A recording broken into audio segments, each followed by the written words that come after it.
Plan B with Sarina Bellissimo. All you need for the weekend. The biggest stars, the biggest gossip, the biggest events, the biggest tunes. It's the weekend, baby. Your weekend fix. Spin 103.8. Danny, how's it going? Really good. How are you? Good, Danny. It's so cool to talk to you. It feels like an age since we last had you here in studio. Last time you were here with Glenn and Mark, and you were promoting your last album, #3. What's life been like since then? Life's been amazing, really. I won The Voice, which is a great turn of events. And then we kind of embarked on a world tour. We'd with the success of Hall of Fame, we had to tour the world. Really, the songs just caught fire around the world, and we spent a long time touring, particularly America. We spent about 9 months touring over there. With the likes of Train and One Republic and stuff. We just jumped on a big kind of festival tours with them. So it's been amazing. We've been out on tour, and if that wasn't enough, we brought out a tour bus with a studio on the back of it. And we ended up trying to capture some of that energy, that live energy. Because as a producer, it's very hard to capture the band energy when there's not a crowd around them. So we just said, look, let's try and do it. So we as I said, we had the coach with us on stage, 20, 30,000 people every night. And then we were just taking that energy that we had and then just pouring it right into these songs.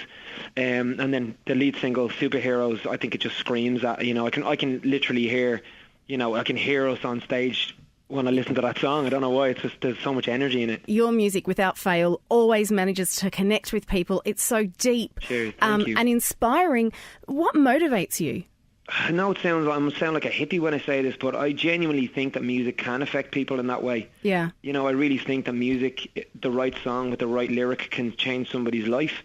It did to me in music. I heard songs and it turned me from, let's say, wanting to be whatever, an artist or wanting to be, stuntman, all the things that kids want to be, into I was so focused. As soon as I heard music and songs, I was like, no, that's what I want to be. Do you feel any pressure when you are writing albums? Because, they have all been so well received. I've been reading the reviews for Superhero, and one of them says there is no way the script aren't reaching #1 with this. Superheroes has the word smash hit written all over it. Is there pressure to churn out smash hits, or are you literally just writing from the heart? To be honest with you, it's doing all of those in the one that really, really turns me on and turns the band on, of getting something that can be played on a radio, that can be, when I say necessarily mainstream, but also has a great message, has a great melody, and really has an emotional content, because music is a great vehicle for emotional content. And I think if you don't spend time on your lyrics to try and motivate or bring somebody up or down, that's it. Music has the power to do both. But we just try to write songs that we know, fingers crossed, hopefully will get played on radio, because that's where our fans listen to it. That's where they experience our music a lot. So I think that's when you've got a great song, is one that does sit on the radio but also evokes a big emotion in you. Well, and that's what we try to do. We don't always get it right, but yes, we try to do. Well, you guys don't just stop at the song. The title makes you want to listen, like Superheroes, and even the title of this album, No Sound Without Silence. Danny, I'm intrigued. That's why we did it. Tell me the meaning behind that. There's a few, with every album we always have a mantra that comes along with the album. On number #3, it was music for the head, heart and feet. Yeah. And what that means is it's just something you can think about, something that you can feel, and something you can dance to. So that was always the mantra, and we always kind of put songs through that sieve of does it do all three? And there was, as I said, there was those three things, and obviously it was the album called Three, so there's a certain synergy. Yeah. Now with No Sound Without Silence, we felt that, we'd been so, not overexposed, but we'd been so in the public eye, and we'd been pretty much everywhere with the tour, the album, the TV shows, so we needed a bit of silence, and I always feel that you're better as an artist if you have time to contemplate before you get to work. And I think, the past year has really been that time away from the press, away from the paparazzis, away from all that crap, and to go back being a band. So we've had the silence of not being in the public eye to really contemplate on who this band is, where we're going forward, and what are our plans. So No Sound Without Silence is the contrast of our lives. We're on stage playing every night and with these massive giant rigs, and we're making more sound than you could possibly imagine. And then the tandem of an hour later, we're in a hotel room completely alone, silent, in a room just sitting down writing lyrics. Yeah. You know, and also I think there's something magical about the fact that, you know, sound cannot exist without space. You mentioned there, you know, you did have a year off away from the paparazzi. You had time to become a band again. How frustrating is that bit of being a band where you do have the paparazzi hounding you?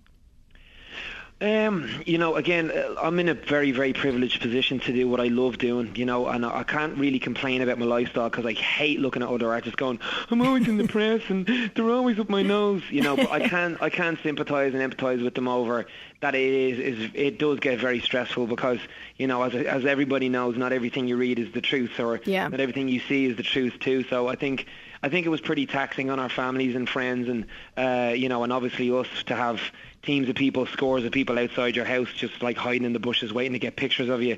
You know what I mean? I'm pretty average dude. I'll just walk out rocking a tracksuit in the morning going around to get a bacon sarnie. So, you know, I'm total prime position to be looking shocker or the worst dressed pop star in history, you know what I mean? Yeah. So that was very handy. I moved house. I didn't tell anybody my address, just got back to basics, and it's been absolutely brilliant. Yeah. And you also gave up The Voice. How did you find doing The Voice UK? Would you go back?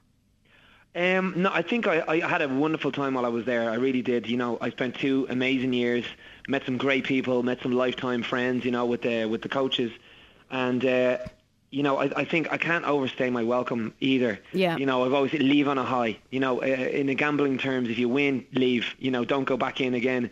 And I kind of think, you know, we won the second season and then left. And I think it was about time. You know, I think any longer then, I think I would start to become Danny from The Voice as opposed to Danny from the script. Yeah. If you know what I'm saying, you start to become part of the establishment and a TV star, that's not exactly what I want to be known for. I want to be known for making great music, not just being famous for being famous, you know. Danny, it's really interesting there because you said, you know, I want to be known as Danny from the script rather than Danny from The Voice. Does Danny O'Donoghue get used anymore? Only by my mum, and when she's really mad. When you're in trouble. Now listen. And by the way, and Danny's obviously an abbreviation of Daniel. My real name's Daniel. So is that used by your mum? it's frequently used by my mum when she's mad at me. Yeah. When are you coming back to Dublin? We want to see you back here. We're planning something absolutely huge for Dublin. Very, very soon. So we'll be releasing details of that on our website. So please stay tuned. Okay, when will you let us know? Honestly, the details are coming fast and furious. So I'm saying probably in about 2 weeks' time we'll be able to tell you. Okay, Danny, I can't wait. Enjoy all of this, and it is great to see you back. Thanks, Sarina. Appreciate it. Plan B With Sarina Bellissimo. Spin 1038.